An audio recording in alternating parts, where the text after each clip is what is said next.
And you wonder, you ask them, who are you? And they're like, we're Americans. And you're like, okay. Yeah. That's not really what I was looking for, but I want to argue with you. It's more like, why are there two of us? What's happening? Yeah. I think there are some things we should talk about.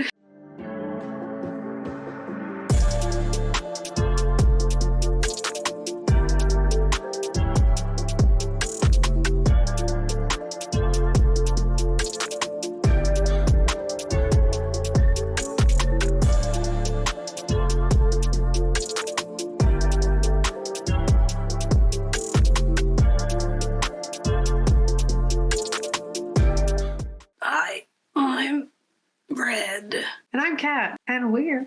And once upon a time. We're the ghouls next door. We're the clones. We're the tethers next door. Talking to you about spooky stuff. Like America. Yeah. That's it. Period. Hands across it, America. Dude. They're doing America things. Yeah. America loves to do that. Yeah.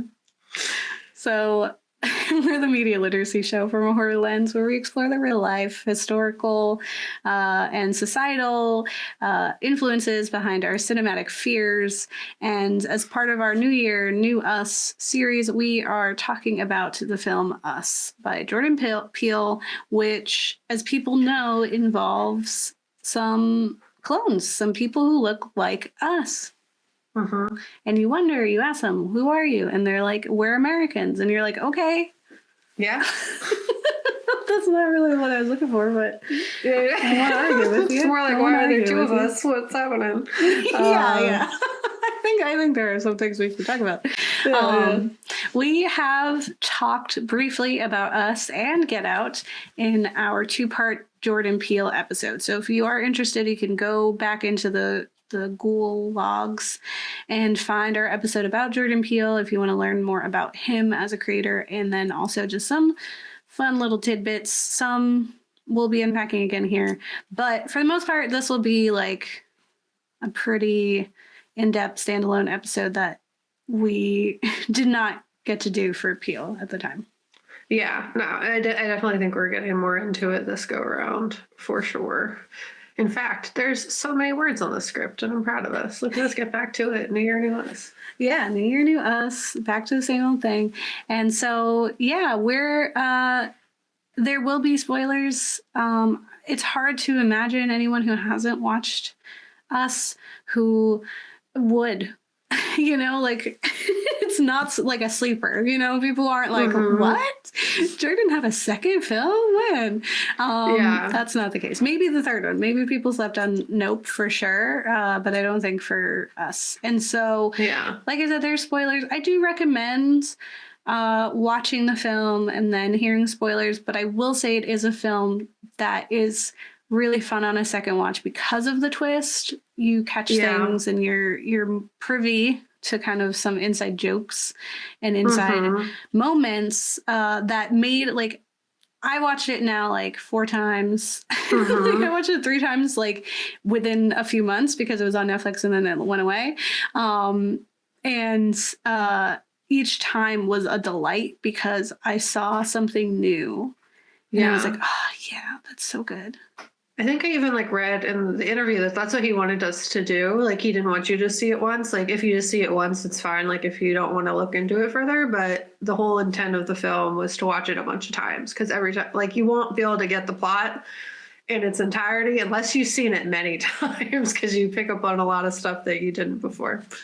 Or you pick up the Ghouls compendium here and you watch it after listening to us tell you why you should be excited about it, what you can get from it, and hopefully that inspires either a rewatch or an in-depth watch with your media analysis glasses on. So why don't we hop in, because it's going to be a long one. So it's going to be hopefully not super long, but honestly, there's so much that could be said about this film. And I had a hard time. I know, Kat, you also had a hard time just picking a thing. Because usually, I will say this, usually with films that are trying to cover and tackle a lot of different issues, it ends up that like you fumble with some of them, right? Like, you want to whole ass a thing, not half ass it, right? Yeah. And what I found really exciting about Us is that it never feels like that. Like every single thing that he decides to tackle has intentionality somewhere. And a lot of the things like coexist and like lean on each other. A lot of the different structures that are in place are definitely like they just enhance each other. So it's not impossible to weave those together in a way that makes sense. But I still think it was like really great that I feel like he never dropped a ball on any of the issues. Yeah, he was like ambiguous enough, for it to be able to be applied to different things. But I totally agree. It was super intentional where he did put it in. So let's talk about it. So Us is from 2019, and it's about a family's serene beach vacation turns to chaos when their doppelgangers appear and begin to terrorize them. And it's directed by Jordan Peele. And we will cover his other film, Get Out, next week, as well as I'm sure we will cover Nope in the future. It's one of my favorite movies ever, actually. I really love Nope. But let me tell you what happens in Us. And then, as is the usual, I will try to unpack some of the things that I think and what other people think Peele was trying to tell us and convey with his imagery. So Adelaide is a young girl at the fair with her parents in 1986, and we get a glimpse into a tumultuous relationship where her parents are on the outs, and this outing is an attempt to keep things together.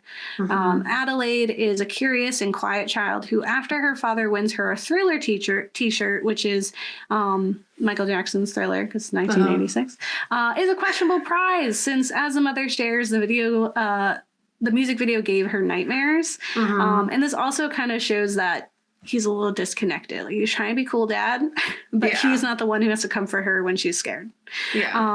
So she gets her Thriller t-shirt and she walks off, as children are wont to do, and she finds herself at an Indigenous peoples themed mirror maze. It's not, I said it nicer than what it is.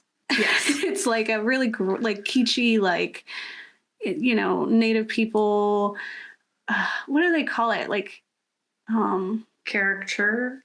Yeah, but like specifically the journey, because it asks you to find yourself. And they use like Native American terminology for it. Yeah. It's silly, but it's a mirror maze, and that's like where the pun comes. Like, you find yourself because you're looking at yourself. Yeah. And so she goes into this spooky little house, and here she encounters a young girl who, very much like the mirrors around her, looks exactly like her, except this one is very real. And it's like, and then to the intro, right? Then we're then brought to the present, where Adelaide is now an adult, and she's married to her boisterous, handsome husband, Gabe, played by Winston Duke, and mother to her two very different kids, Zora and Jason. And they are on a trip to the beach house she inherited from her mother. And we start with a mostly charming family film. It's really cute. Clearly, they have a great relationship as a family unit. And I really loved that just in its existence. Like, one of the things I will like mention later, like this one, unlike Get Out, like wasn't trying to be a very big like race like a commentary, but just the existence of having like this Black family at the helm was in itself making a statement. Sadly, because we don't see that in film, right? And to have all of these as like heroes in a horror film, that's pretty cool. That in itself was just awesome. So Adelaide is still as reserved as ever, if not a bit standoffish, and she interacts with others minimally and plays at the social expectations. She's not super keen on playing people. Yeah. And she's also quite overprotective of her youngest, her son, Jason. And we see that play out when he ends up wandering off and seeing the mirror maze himself. He doesn't go in, but she's like overreactive, and she also like is constantly coddling him throughout the film. She has like a very intense connection with him because it's her baby, And that she just does. She feels a kindred spirit with him. The mirror maze is also just like conveniently glossed over as a whole different thing in the future, where it's like, oh, we didn't do anything bad to indigenous people. Mm-hmm. Yeah. Look at this happy, now it's a wizard or something. Like, you know what I mean? Like they cover it up in the, Yeah, I'm going to talk about it. Okay, sorry, go ahead. No worries. Yeah, it's not like, it's funny. It's a good tongue-in-cheek joke because you see it and you're like, oh, okay, because it's 2019. But nothing with Peele is ever just a joke. And so she's very overprotective of her son, Jason. Gabe has a big personality and an obsession with status. And the family does appear like well off. I'd say like middle class, truly middle class. And the 80s that may have still existed. Yeah, yes.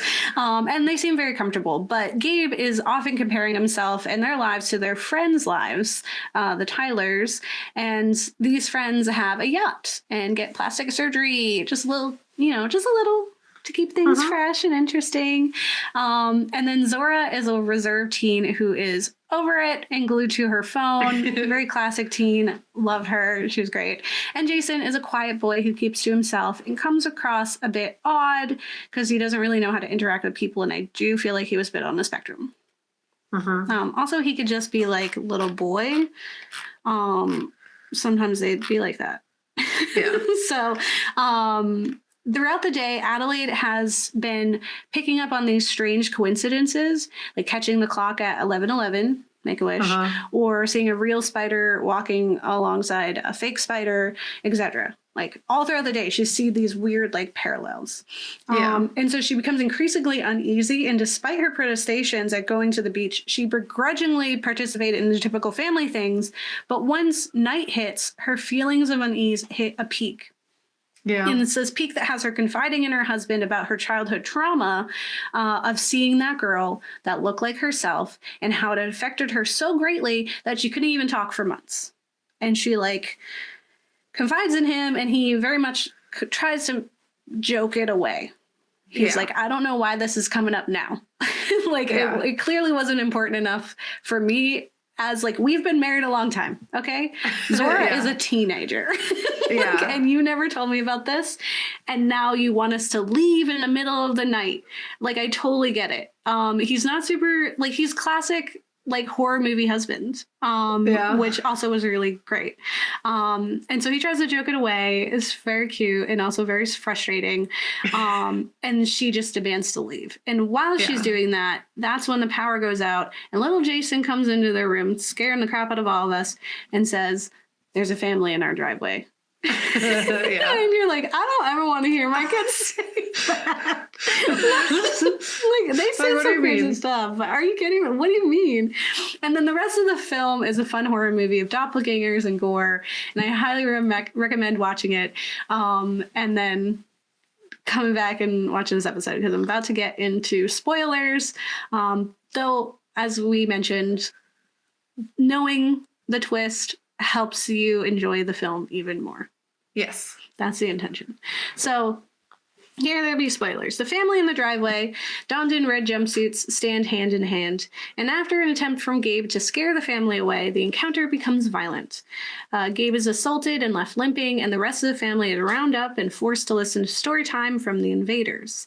However, this isn't your typical home invasion film because these intruders aren't just any old people. They're us. Yep. See what Peele did there? Yeah. That's what Jason says too. He's pretty quick on the uptick there because he's like, they're us.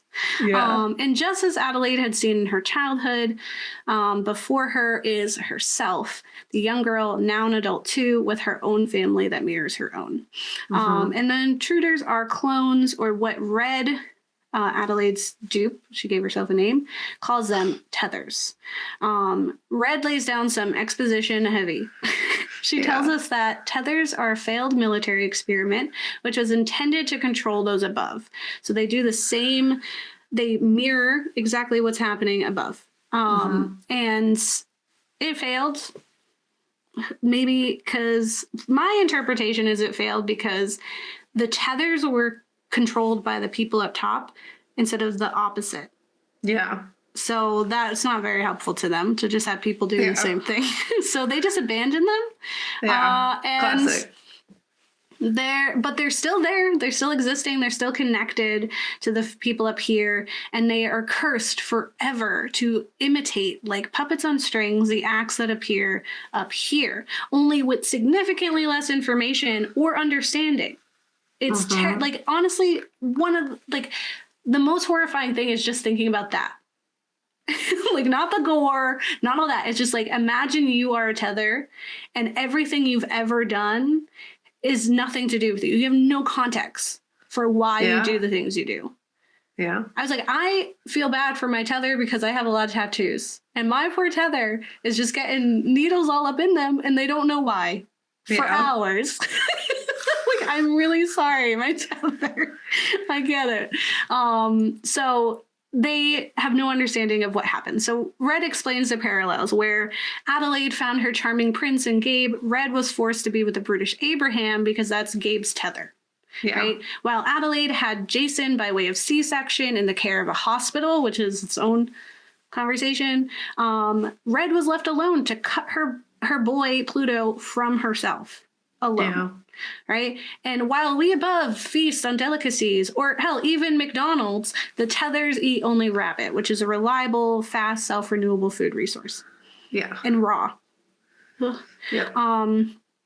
Which is funny when we see it later, but it's gross. And so because of this, Red has led a revolution of the Tethers, bringing them topside to kill or maim their doppelgangers and to form a Hands Across of America chain for reasons. Yeah. And we'll talk about what we feel like maybe that reason is. The Wilsons, which is Adelaide's fam, fight slowly against the Tether thems until Adelaide eventually finds herself in the underground tunnels that house the Tethers. And here she fights Red, and they relive the moments of childhood where Adelaide had learned to dance to communicate after the traumatizing experience of meeting herself. Yep. So she said she lost her voice, she couldn't communicate, she learned how to dance. And while Red learned to dance alongside her, she broke free of their link, and it allowed her to make this revolution possible. So this dance allowed Adelaide to communicate and gave Red freedom. Yeah. Super important. Adelaide fights Red alongside the dance sequences of their past, and eventually Adelaide wins. I will say, just as like a side note, I was just thinking this too when we were watching Get Out, but there's a lot of references in this film to The Shining, including like Adelaide limping after Red. There's a lot of the like Kubrick stare, where they're like this, they look down. Young Adelaide does that quite a lot, which like really leads into like, who's the hero? Because like every time we see Adelaide, just so you know, Adelaide here, she's looking a little sus. And so there's a lot of references to Kubrick, but that just made me think like of the line that I still love from Stephen King, where he was like, Kubrick made a very beautiful film. But just like the man, it's like has no substance. I was like, dang. I feel like that's such the opposite in that this movie is also beautiful, but intentional. Yeah. And that's the same thing I felt about Get Out too. I was like, so much of that film is beautiful and intentional. And I was just like, so it's nice for him to have these motifs and this nod to like a very profound and impactful horror director, and to be better as much as someone can be. So after Adelaide fights Red, she wins and she rescues Jason, and they go to the surface and they're ready to live their lives again. Woo! Only we find that there's one more little twist. Which makes the second watch really fun, and the third and fourth watch. And that is that all those years ago, when Adelaide met Red, well, I guess she wasn't Red. She was Tethered. It is confusing. I got a mix up in mind too. All those years ago, when Adelaide met Tether Adelaide, Tether Adelaide attacked Adelaide and swapped places with her. making the original Adelaide red. And our Adelaide is actually a tether. And she's been the tether all along. So Jason becomes very sus of his mother and has seen her on more than one occasion acting quite tether-like, like grunting and becoming very violent and ravenous. She resorts to, like, she loses her language and starts kind of speaking tether when she's fighting and killing people. Because it's a horror movie. And so, this whole time she's the tether, which makes Jason and Zora half tethers, which might explain Jason's behavior. And so it makes you feel, I don't know if it makes me feel worse for Red. Because I think, honestly, that it's still bad. Like, I still think it's bad for Adelaide. Like, if you need, like, she did what she needed to do to get out of there. Yeah. Right? She printed and paupered herself, and I get it. So to me, like, I don't feel bad for Red. So if she died, I don't feel bad. Because you came from the top anyway. If anything, I feel bad for everybody else. I feel bad for Abraham and Pluto, and even Kitty's tether. Who they don't have names. So let's talk about tethers. What do they mean? And what maybe this film is trying to tell us, right? So, as I said, there's so much to talk about for this film. It is gluttonous with its imagery and commentary, and it's overflowing with context, history, and scoldings. But here's a quick glance over some of the themes and topics worth mentioning. And by no means the extensive list. And please share your own thoughts and feelings. And it's all subjective, baby. So first thing I'll mention is military experiments. So first, it's not a far-fetched idea that the government is conducting experiments on its citizens, as we as Americans and even the government itself has uncovered and revealed and admitted to many real instances of this occurring. I'm thinking MK Ultra and literally anything. Like, they have a whole, like, they do it all the time. They will reveal to. Well, they reveal crazy things that they've done to distract us from the stuff that they're continuing to do.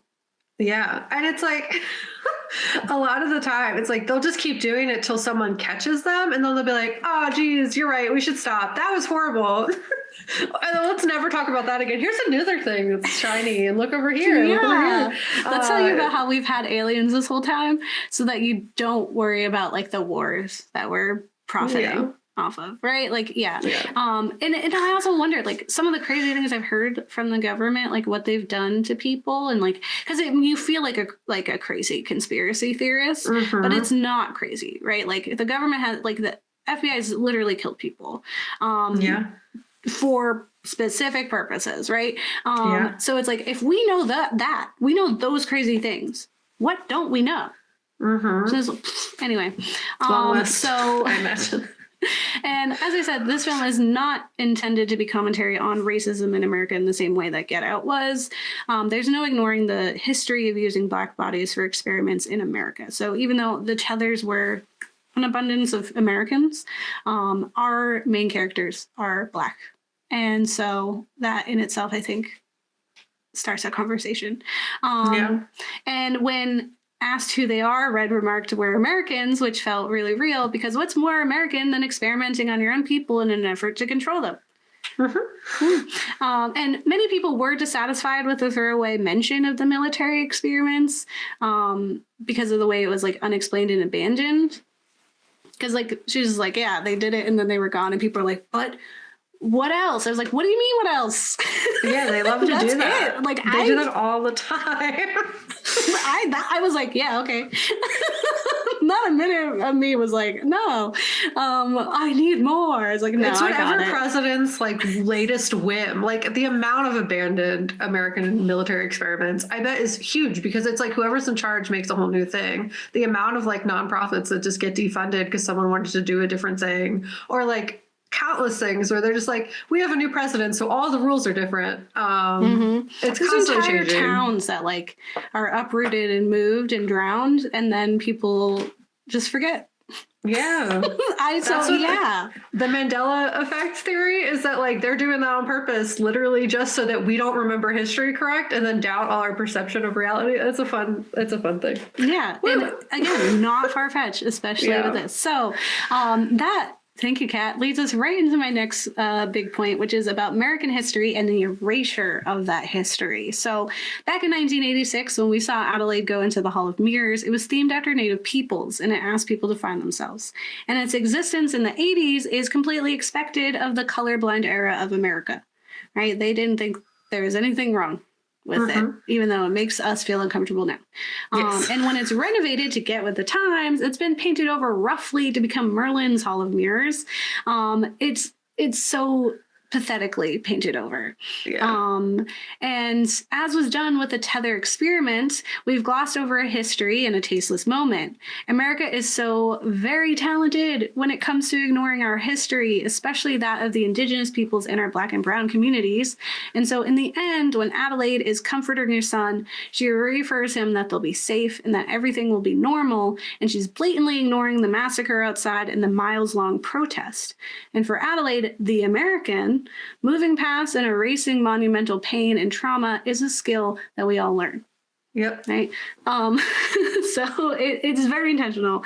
In an article on Vox titled Jordan Peele's Us, The Big Plot Twist Explained, writer Aja Romano shows us the many instances of the selective American memory in the film and designates it as a core theme, saying, the movie constantly reminds its audience that America's story is one of history perpetually being forgotten or overwritten, like the genocide of Native Americans, whose iconography gets briefly appropriated and then hastily removed for the maze that starts the story. Characters frequently speak of forgetting things. Adelaide's entire character is rooted in forgetting. The ones who don't have the luxury of losing their memories are the ones who remain underground. I never forgot you, Red tells Adelaide. That's because not only are they forced to live out approximations of real life without any agency over their own bodies and identities, but they are the only witnesses to their own misery and enslavement. In Red's words, a good memory is the key to escape. Because how are you going to fight against that if you don't remember that it was a problem? Yeah, you have to like know that it could be better in order to recognize how awful what is happening is. And Red knows because she used to be the upper class here. She used to be the 1%. Yeah. We'll also talk briefly about Hands Across America, because that's the thing that comes through in the film. The shirt that Adelaide is wearing underneath the Thriller tee that she gets is Hands Across America. So, and that's what Red wants everyone to do, is gather hands in this protest of Hands Across America. So you're like, what is her obsession with this? So Hands Across America was a benefit campaign that was sponsored by America for Africa. That's the key thing here. It's the same people who did the We Are the World. We are the world. It was a great song. Gathered all the famous celebrities. Yes. And the same thing happened with Hands Across America, where people were supposed to join hands in a human chain for 15 minutes across America. And America is very large and has deserts and other topography that would be hard to join hands across in the middle of May. So it didn't work. I wonder if they thought of that, you know? It doesn't look like they did. No. It was planned to raise between 50 and 100 million, but it only raised 34 million, and only 15 of that million was distributed to charity after they deducted the cost to produce the event. But 6.5 million people joined hands in various locations across the country at events that also boasted celebrity participants, just like the song, except it wasn't like a full chain because they were just like pieces of them. Even Reagan was there. Yeah. Of course. He endorsed it. Ted Kennedy in all of Massachusetts was not there. They were very mad. They weren't a part of the press. So what does it have to do with us? So, like I said, Adelaide was wearing the shirt. Adelaide turned red, was wearing the shirt. And so when new Adelaide steals her Thriller shirt, she's left with that. And given the trauma she experiences, it's not hard to imagine that her little mind held on to that. Yeah. Right. And she hopes to create a big movement that speaks to the disenfranchisement of her people, which are now the tethered. And if we're to look at the tethered as a representation of American classism, then this is even further ironic, given that the original event was designed to raise awareness about homelessness and hunger across the world. Issues that we focus on without looking at our own country first. So the fact that it's like homelessness and hunger in Africa, like we don't have that right here. There's so much. Right. So that itself is like ironic. And then, her sweet little girl brain was like, this was the last time I saw a bunch of people happy. That meant something, right? To her, it meant something. And in this Esquire article I found called Why Hands Across America is so vital to Jordan Peele's Us, they say, in the final shot of Us, Jordan Peele reframes the awareness campaign to show that Americans often turn a blind eye to the social ills that exists, quite literally, just below our country's surface. They mention like that the tunnels are all throughout America, right? Yeah. And this is just another instance of like us forgetting or pretending. Yeah. It's all about just ignoring, like, if we don't look at it, it's not real. It makes me think of the cheese that lives in tunnels under our country. The like billions of pounds of cheese that they did so that the dairy industry would not go bankrupt. I love that. That's so America, under America, is just an absurd amount of hoarded cheese. Wisconsin. Woo. It goes even deeper. It wouldn't even fit just in Wisconsin. I'm just saying there's the cheeseheads. Yeah, I know. I gotta get away. On to the next theme, which is, I think, the biggest one. It is classism, where Get Out was very big on racism in America. It was not even pretending to be anything else. It was like, this is what it is. And you can't pretend, right? This is about classism, bud. And so this is the rub. There's the rub, okay? This is the heart of the film, in my opinion. There are so many moments that express this idea of the upper classes' effects on the lower classes and the impact their choices have on the rest of America. One of my favorite moments was seeing the senseless scars on Kitty's tether. So Kitty was the other family friend. And she has these scars on her face because of the Botox and the work that was done by Kitty. So imagine having your face sliced into without any rhyme or reason, all because someone up top wanted to look younger. Yeah. Right? Like, it's so, like, that's my tattoos, that's so senseless. I'm like, it's cool art. Anybody else would be like, that's a lot of money you just spent on that. And you're right. And when they're like on the up, they still recognize it as something that was perceived as making them beautiful, because then they're doing it like while they're doing the lipstick and they're cutting back into their face in the mirror. Like, look how pretty I am. Yeah. Without like the proper way to do that. Right? Like their way is like this barbaric way, because she cuts it, but she doesn't have Botox. She doesn't have the science that did that to her. She just has scars. And she thinks that gets twisted to scars equals pretty. Yeah. Because my tether is happy and keeps doing this to us. Yeah. My up tether. I don't know what they would call us. I think we're just both tethers, but one's up, one's down. Yeah. We also see this effect again when Pluto, who is Jason's tether, reveals he has burn scars all over the bottom half of his face. And throughout the film, even before we see the tethers, Jason has been playing with this like lighter toy in an attempt at some magic trick. But the device never ignites. And like Zora makes this offhanded content, like, just tell us what it's supposed to do and we'll imagine it. It's just a fidget, man. It's just a fidget. It is 100% a fidget, but it's supposed to make a light. Right? I know. So it never ignites for Jason. But for Pluto, it must have lit more than enough times and enough to harm him greatly. Right? So not even knowing the effect that like fidget would have on Pluto, who's down there. And Jason's obsession with magic and fidget is twisted into pyromania for Pluto, who otherwise has no explanation for constantly being assaulted by fire. Yeah. It's the same thing with the, like, scars equals beauty. Pluto is like fire equals fun. Yeah. Because that's what my person's doing. And someone influenced me and told me that's what fun is. Yeah. And now that's what I do. We can see it in the ways that Red and Adelaide's trauma are shaped by their environment and access to resources.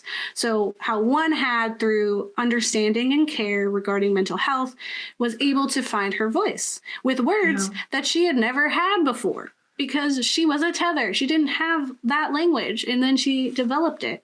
And the other was silenced so traumatically that her voice was irreparably damaged, which I will talk more on that in a bit.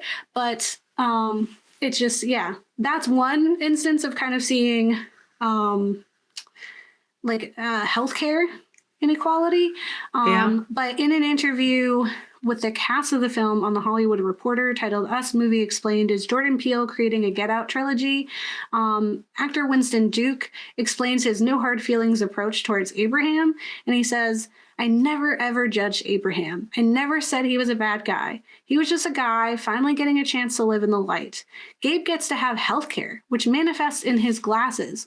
He gets to see. He gets to talk. He gets to express himself, and Abraham doesn't. He's squinting and is very tactile. So that's one of a really like heartfelt moment when he sees the glasses and he like puts them on. And I remember like Kat, you even talking about instances where like with glasses or other things being like, whoa, you all see like this? Not even knowing that was an option or that other people were experiencing the world differently than you because you don't even have that. You have no frame of reference for it. Very much that. I remember when I found out I had narcolepsy, and then the first time I took medicine, I like sobbed because I was like, how do other people feel like this the whole time?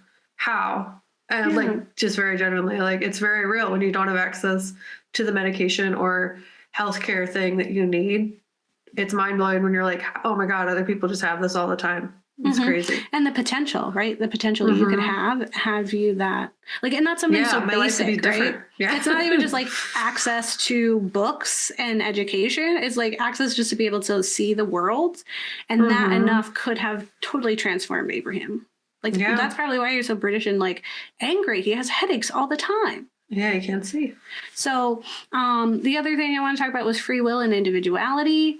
So due to the like puppetry nature of the Tethers' existence and Peele's intentional zombie motifs shown through like the glitchy, like stagnant movements of the Tethers below in the flashback, as well as a reference to Thriller, we can see the theme of individuality, or rather the lack thereof. So we on the Ghouls have covered zombies in many episodes, live and pre-recorded, and one of the core themes behind those brainless creatures is individuality, and specifically how capitalism strips us of that. So Dawn of the Dead was a direct commentary on our obsession with things, the mall being both a safe haven and a natural place for shuffling mindless drones. And though the Tethers are obviously controlled and powerless, having no input on the trajectory of their lives, I can't help but also feel that Gabe was a zombie too. Because his obsession with having what the Tylers have was performative, even if he didn't know why he needed the boat or the backup generator, right? He was still needing these things and he didn't know why. It's because someone told him he should. Yeah. That's exactly what the Tethers are doing. So that's it's very clearly they don't have any autonomy. Then there's also race. So the power of having a Black family as the lead, wearing Howard sweatshirts and being lovable is super powerful in and of itself. And they represent further the quintessential nuclear family, but a version of such we've never seen on screen, or we rarely get to see on screen. Because not only is this family Black, but they're all dark skinned. Like very intentionally, these people were selected. That's how Peele be, right? He has such a talent for lighting and showing dark skin on screen, and it's really beautiful to see. That's one of my favorite things about Nope specifically, was some of those scenes were actually breathtaking. The way that he could really trick the cameras, because cameras were invented racist. If anyone wants to hear about that, I'd love to talk about it. It's one of my favorite things to talk about, because it's crazy. And also the art and music is all very intentional in the film. It's all very Black. Like their house and the art within their house and in the background, like you can't like look at that and not think that Peele is trying to say something. And further in that Vox article that I mentioned quite a minute ago, the writer goes on to point out instances where the film can't help but be commentary on race in America, saying, I think it's pretty easy to look at the gentrification of Santa Cruz, the political correctness washing of the carnival, and the irony of fuck the police blasting in a white person's house while they're being attacked, and to understand Peele is addressing contemporary race relations in the United States. It's about how we, as a country, tried to just rename, reclaim, and wash out the stains of the past as if that will just make everything better. It's like, it's classism, but the big thing is like, forget, don't look at it, pretend it's not there, distract ourselves. And so my last things I'll just say is that there's some things in the film that blew my mind just in the creation of them. And so I want to just touch on that and then I'll be done. Yeah. You got it. You're killing it. So one of the biggest things that really got me this recent watch was the dance that healed Adelaide and set Red free. So Kat shared a really great article, thank you, Kat, on the Brooklyn Rail by Luke Williams that had me geeking out even harder for this film because I am not a dancer and neither is Kat. And we both talked about why not in a previous episode about dance where we had to invite a guest on to actually talk about dance because we aren't it. And I really do hope that Allie, who was our guest for that episode, watched the film and hopefully got some things out of it in that dance sequence that maybe I definitely missed the first few times I watched it. I was like, okay, the dance is cool, but I didn't get it. It's a very beautiful dance, I didn't for sure. get it. Yeah. Now I get it. Well, tell us. And then I hope that, Allie, if you've watched this film, you listen to this episode and you also appreciate this commentary. So thanks to this article, I now look at the film with renewed interest and admiration, and the attention to detail by Peele and his team is amazing, and I'm so grateful for it. So the article is titled, It's Our Time Now, The Aesthetics of Horror in Jordan Peele's Us, and it explains the power of the dance performance. The dance recital shown in the third act comes about when Adelaide, too traumatized to communicate, finds a new way to communicate through dance. And her dance and Red's mirror of it below gives Red the power to untether herself from Adelaide. I think she calls it like the untethering is what the revolution is, but she's already done that. Yeah. She's already grown to act independently of it. And so the two dances, though started as a mirror, break away into two distinct and powerful pieces that represent the two girls and solidify their individuality from each other. So it's a very long quote because I'm not a dancer. So I'm going to say what William said.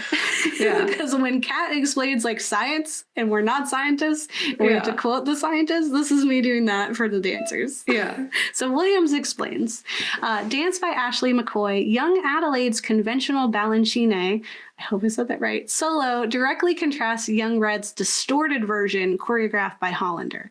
The result is a hybridized but recognizable nutcracker duet that sets the young dancers in supportive opposition. Young Adelaide's movement is elongated, stretching through her arms and legs to provide a sense of weightlessness and elevation. Young Red, however, never elevates on her toes. Her arms and legs are bent, and she remains grounded through her feet. While young Adelaide's jets and battlements elegantly slice into the air, gravity anchors Red's body to the earth, where she contorts against the wall and crawls along the ground. Her movement originates from her core and lower back, providing a more internal orientation. What's more, the pas de deux emphasizes the embodied aesthetics through the use of the stage space. So young Adelaide's movements take place for the most part in center stage. Illuminated by the spotlight, young Adelaide moves through an abundance of space, articulating an unfettered transcendence, perhaps even a soul. Young Red, by contrast, makes use primarily of the floor and wall, straining against surfaces that resist her expansion. In the final fight scene, the rapid contrast between the young dueling yet partnering ballerinas comments on movement with and without a soul. And that was really cool. And definitely, I'd say read that article and then rewatch that scene. I'll also play it over this video. Because I noticed it, like her on the ground versus the other one being like so light. Like, it's so true. Yeah. It's like, now I get it. I was like, that's pretty. But it didn't even occur to me that like she has to operate differently below. And that's a representation of like what you have in your space too. And it's a whole big thing, the fact that we have a black ballerina, because we don't get to see them often. And that, I can't. Last thing about the film to geek about is another thing that Kat found. Thank you, Kat. And this is Red's voice. So when watching, you'll notice Red's voice is quite crispy. Once upon a time. And underused and nervous. It's crispy. And my initial interpretation was simply that Red never had to use her voice for this language down there. I also want to note that Adelaide, who's formerly the Tether, is often at a loss for words and even tells Kitty that she's not very good with them. And so she just forgets them all the time or just doesn't know to use them. Which is like another nod. But knowing Red is actually OG Adelaide solidified the idea for me that she can speak English, which is more than any of the other Tethers can do. But because they don't speak with words, only grunts and other sounds, she's been out of practice. So when she started talking, I was like, okay, that makes sense. She'd be like, what? You know, because she never did it. But in an interview with the Hollywood Reporter, Us Movie Explained, is Jordan Peele creating a Get Out trilogy? Nyong'o explains how she discovered the voice for Red and worked to make it, as well as all the other Red mannerisms, distinct from Adelaide. I read this quote from Jordan Peele that was like, when she was in Red character, she was like in character all the time, even when she was like by herself. And that when he was like afraid of her, he was like, I was afraid to be like, no, we got to take that again. I didn't like it. I thought she would kill me. You know, and I love that. That's so cute. The delivery was like, she was too good. She was like in character. So Nyong'o, as brilliant as she is, decided to base it on a real life medical condition called spasmodic dysphonia, which can be caused by emotional and physical trauma. And she said in that interview, your vocal cords involuntarily spasm, creating this odd airflow. She says after she was inspired after hearing someone with that condition speak, and she says, I worked with my ENT and a vocal therapist to be able to do it, but keep my voice safe because it's quite dangerous for a healthy vocal box to do that kind of thing. Then I built off of that, which makes me think of like people who sing like metal. There's a way that you're supposed to like do scream so that it preserves your vocal cords. And then the absolutely last thing I'll say, because I do feel like it is needed in this time, is very sad because I admire Jordan Peele and his work. I appreciate his impact on horror cinema greatly. A lot. I have a lot in my room. That's Jordan Peele. And I do really try not to idolize or even like any creators too hard because... in this day and age, you just really can't, right? But I will admit that I have placed Peele on a pedestal in the past and in a place of admiration greatly that I try not to do for anybody. However, it is in moments like this, in the midst of an unpublicized and propaganda-ridden genocide, that I am greatly reminded precisely of why we don't idolize other humans, or they're going to let you down. Because last year, Peele signed a letter alongside many other celebrities that make us sad now in support of Biden and confirming lies spread by the Israeli government. And the letter ultimately asked for the release of hostages by the Hamas terrorists, but it is another example of people ignoring the crux of the issue at heart. I can see him signing it because it's like, oh yeah, free the hostages. But I can't give him the benefit of the doubt because he made this film and because of who he is. Like, that's where I'm at. It's like, you couldn't do research. You couldn't look into that. You couldn't read that whole letter before you put your name on something. So for me, it's like, it was intentional. And so I also think like his silence after that fact, in fact, people are angry with him in Yeah, the fact he hasn't said anything since. I don't see watermelon anywhere, right? It speaks volumes. And so it makes it really hard to look at this film in all of its meaning and not be confused by him missing the entire point of a real life issue that's happening now. But it was put perfectly by this TikToker I found, Joris Explains, where they ask, this is from their TikTok, and I will link it in our blog. How do you make the movie Us, which is one of the most scathing criticisms of a society that is built upon the dehumanization of an underclass, a piercing analysis of the process of demonizing a group of people and how they end up taking on the traits that you force upon them and inevitably end up committing barbaric acts of terror as their only resort to force society to reckon with their existence and reclaim a glimpse of their freedom. To have the foresight to represent what is happening in Gaza right now, 5 years before this happens, and still sign a letter in support of Israel committing genocide. Yeah. So, because we can't ever just let things lie. I'm going to pass it over to Kat, who's going to keep going with this same feel. Yeah. As a trigger warning, we're going to be covering the same stuff: racism, oppression, genocide, classism. Like, it's all gonna be in there. So in my section, my primary topic is also classism, racism, and access to care. So Us is a film that is intentionally titled because it is a critique of us. The main conflict of the film could be interpreted in countless ways and has through an array of analysis articles. So what I'm going to say is not necessarily new, but rather a connecting of dots on like a board, with the red string. In analyzing Us, it positions itself as a critique of American society and our need to other people to justify and rationalize the atrocities that convenience capitalism causes without us seeing. The damage of our daily comforts concealed from us as if hidden in an underground bunker. Social media acts as a gateway to that bunker, but still at a distance. To those who live in comfort, the privilege, the pain of those tethered to that comfort and their actions is not of their concern. This is not exclusive to class issues in America, but also through how America and other Western countries destroy, like literally decimate and destroy and colonize other nations for their benefit. Now, there are so many examples of this that it would take the entire episode to outline every single one of them. America does this. America and Europe, and they just love to do it. It's their favorite. Genocide is their favorite thing. They do it the most, I would argue, of all the countries out there. They just love to do it. I think it's like every few days, a country celebrates its independence from England. So it's a thing. It's a thing. So basically, because of this, I'm only going to name two that are current. Thinking specifically about the genocide and exploitation taking place in the Congo right now, so that we can have cell phones, vapes, and other technologies, or the current American-funded genocide taking place in Palestine to steal their natural resources of fresh water, oil, and gas.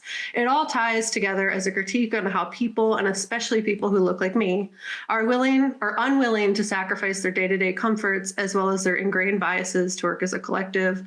There was a video that covered this nicely on TikTok from a user, Sarah Talks Art, that unpacks a characteristic of white supremacist culture called right to comfort, and how people who look like me feel very strongly that they have a right to their comforts, even if it comes at the cost and exploitation of others, that many people are not willing to give up their vapes or their Starbucks to save literal human lives. Like, even after they know sometimes, are just like, that's a lot. It's nuanced. We don't know enough. I'm going to just continue to go. Which is super gross. And we'll find out in a bunch of years how gross that really was. And everyone will be like, no, I didn't do that. We're America. Just cover it up with a little history. Yep. So they'll choose to look away as long as it's the means to maintain their own sense of safety and their view of the world. Because I'll get into like why people need that later, but it's like a big thing where people just, if they look at it and know, they couldn't allow it. Like, I think that is our human nature. Like, if we know what's happening, we cannot allow it. And then so people just have conditioned themselves, especially here, to look away from what's happening because it's their way of coping and rationalizing and making things sane. Because if you know that this has been happening, you'd be outraged. You'd be burning everything down because it's horrific. That was the summer of 2020. Yeah. Is everyone knowing? Yeah. Additionally, many feel that they are entitled to that peace without any guilt or consequence. And this film critiques the willingness to not look, to not empathize, to save ourselves at the expense of others. So something that also stood out to me in relating this to American classism is the duality of Red and Adelaide, that they actually aren't different. Like, they are just clones. They're two of the same people. When understanding how trauma impacts the brain, this makes a lot of sense. The theory that the Tethers do not have souls, I think, is incorrect because we're given an unreliable narrator of someone who was up top coming down there and being like, these people have no soul. They have no tact. Yeah. Yeah. And talking about like their language, like in all linguistic studies, in a horrible thing that happened in the real world, there was a girl who was kept underground until adulthood, and she did not learn how to talk because she didn't develop language skills before her teenage years. So scientists and linguists were able to deduce that if you do not learn language before puberty finalizes, that it is significantly harder, if like not impossible, for your vocal cords and your brain to learn how to speak. It's not like completely impossible. Like, the human brain is plastic. You can come back from trauma and things like that, but it is very, very difficult to learn languages after you've completed puberty, just because of how your brain develops. Additionally, it's just, they're the same person. We see this in Adelaide, who is a tether, but was given the love and support and had their needs met once they come up and find the real Adelaide's parents, and who was able to live a relatively normal life. She shows a great capacity for love and all the makings of a soul. Adelaide's existence makes it impossible to argue that the Tethers are soulless, ultimately saying that all people have the capacity for good as much as they have the capacity to cause harm. The only difference between us and the Tethered is the Tethered were denied care their entire lives. Their needs, their autonomy were disregarded their entire lives. If given the same opportunity, every Tether could have been like the Adelaide we see on screen. And if they would have grown up in the same safety and care, they could have turned out the same as their doubles above. There is also the understanding that the Tethers have spent the entirety of their existence in survival mode, never given the opportunity to use the other areas of their brain. Villainizing the Tethers, I don't think was Peele's intent, in my opinion, which extra makes it like, what do you mean you signed that letter? It just doesn't make sense. So in a review on High on Films, contextualizing Jordan Peele's Us by Mokalika Batavia, they outline a similar way of thinking, stating, the shocking reveal towards the end makes the character of Red and Adelaide interchangeable. The twist works only if we accept our own brutality and our role in allowing the market to dehumanize and silence our desires, so far so that we even forget our language. We thus become choked in expression and are pulled down to bestiality. Even though the events that ensue in the movie highlight a fight for survival, that ease with which the children, Jason and Zora, embrace their killer identity and then casually argue about their kill count to win a chance to drive to the car during the apocalypse scenario only confirms how we are intrinsically tethered to our other. Every single human that exists can do big bad or big good. It's a choice and also a matter of circumstance. So the Tethers have souls. That's my moral of the story. The reveal in the movie, making Red and Adelaide interchangeable, is seen as working only if the viewers acknowledge their own ability to cause harm. That's why you can't have like supervillains, because those don't exist. Like, they're just humans who do bad things, and you can't be like, I cannot understand or fathom how anyone could do that. It's like, yes, anyone can do a bad thing. You need to remove that idea from your brain, because everyone can do messed up things. And it's basically acknowledging their own brutality and complicity in allowing the dehumanization and silencing of desires of that market, so that all of humanity has the capacity to do monstrous things under horrific circumstances. And when we dehumanize other populations, the harm done to them feels lighter to carry to those enacting said harm, but it shouldn't. We see this in Adelaide's reaction to the tethered children dying, because she knows that they could have been given the same life she had.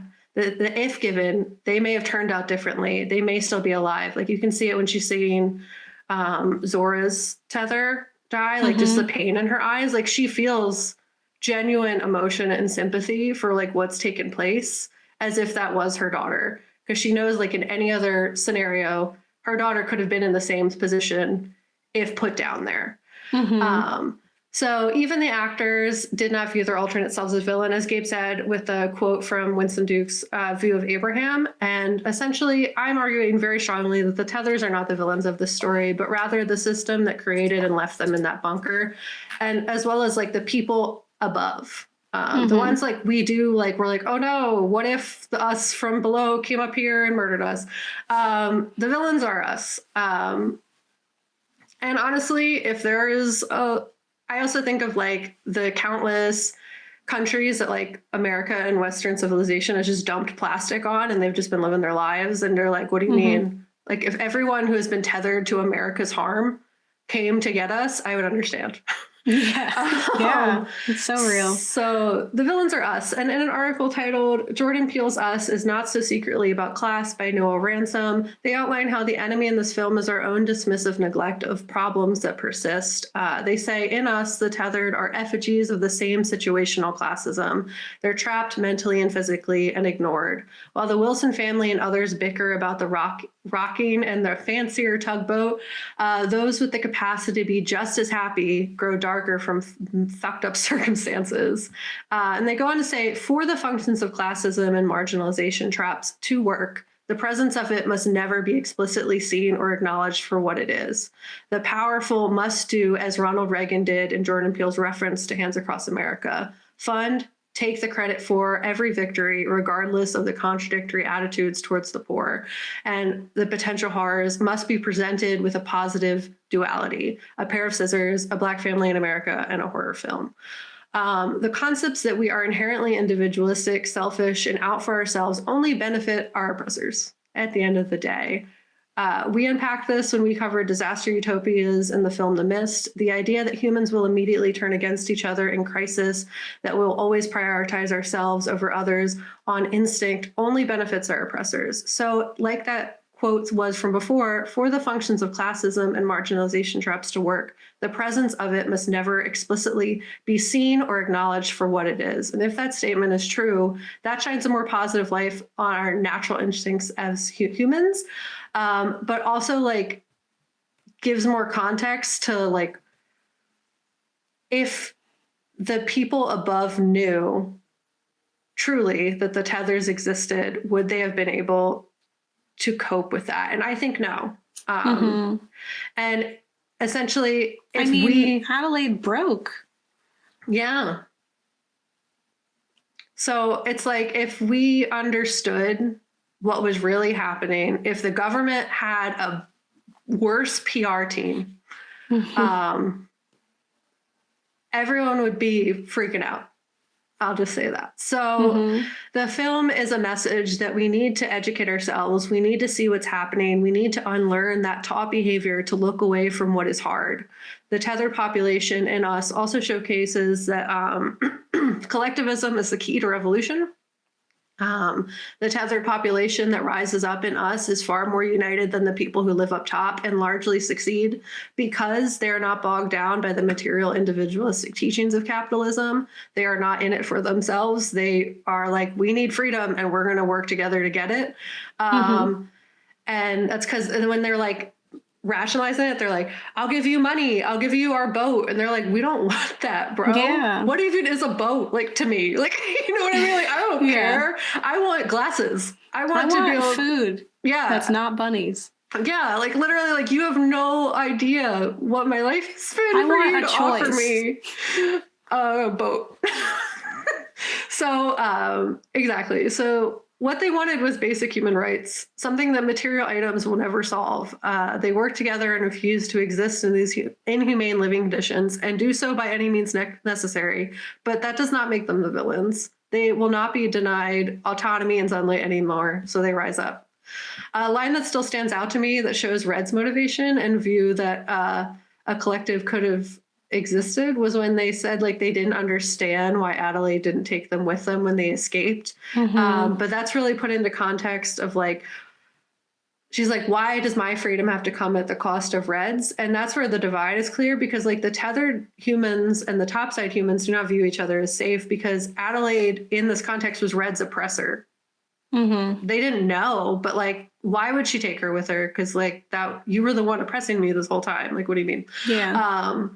they are a group that has been exploiting them unknowingly this whole time. So it just makes you really like, I sympathize way more with the Tethers after this rewatch and after reading all of this than I had in the previous watches, as well as like, you kind of see like what it means to be on the up and like, why would you want to be there? Like, other than like the fact that we want like basic human rights, but like, why would you want to allow for the Tethers to live underground? Everyone should live up. And if you're not willing to do that, then So yeah, so that line hits a little more once you know the twist on the second and third watch throughs. And when looking at the horrors of the world, it's easy to become cynical. I just threw a lot at you. That was a lot. It's heavy. All of the world is heavy. Like, so much awful is happening all the time, and we're inundated or we hide from it. So we use social media as this method to like inform ourselves, but also distract. And it is so much easier to look away from what is happening around us. But there are also so many people who do not have that luxury. It's been so ingrained in us in capitalism to do so.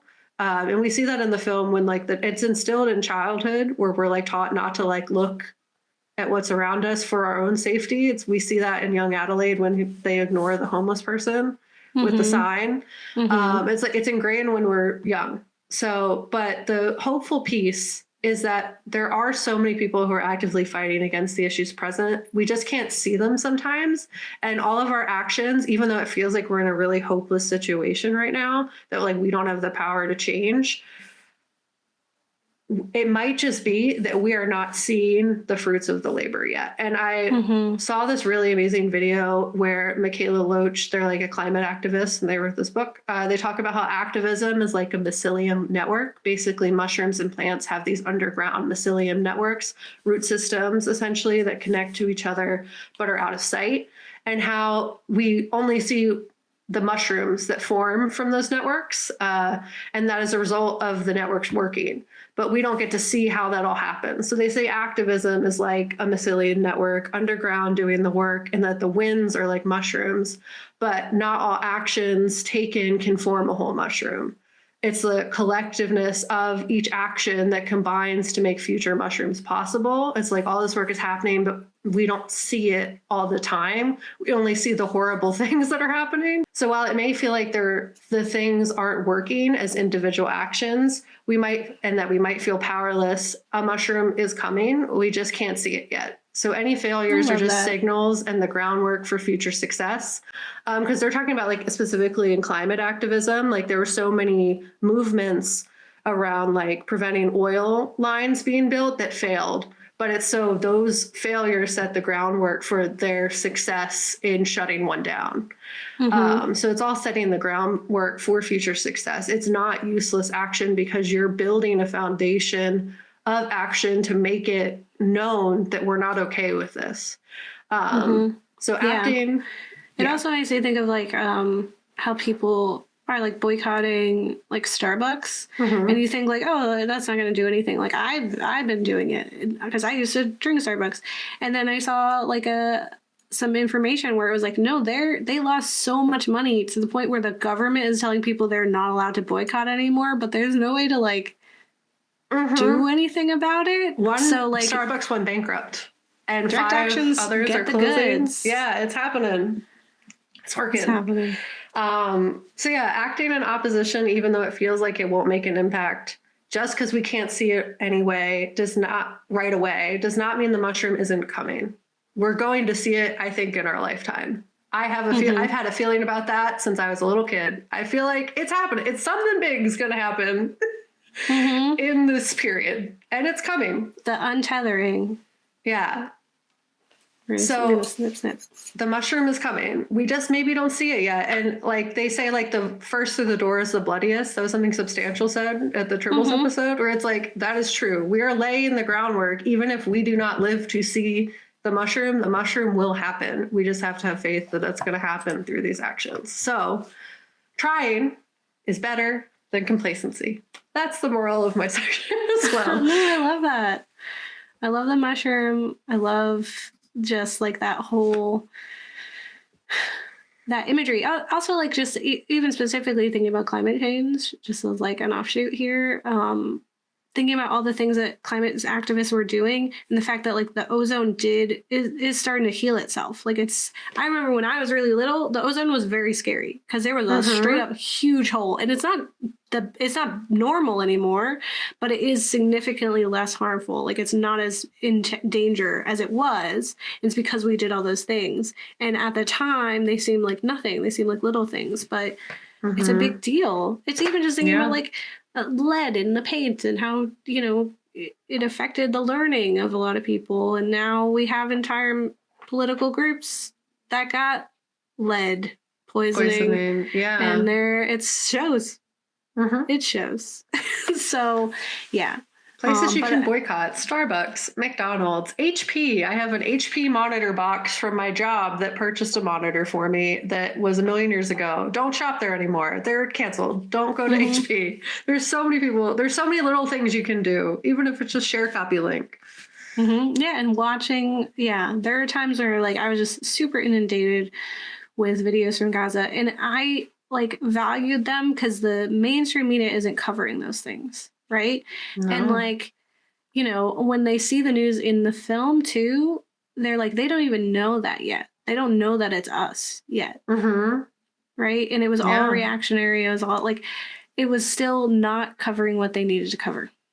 Yeah. So and that's what they'd be doing now.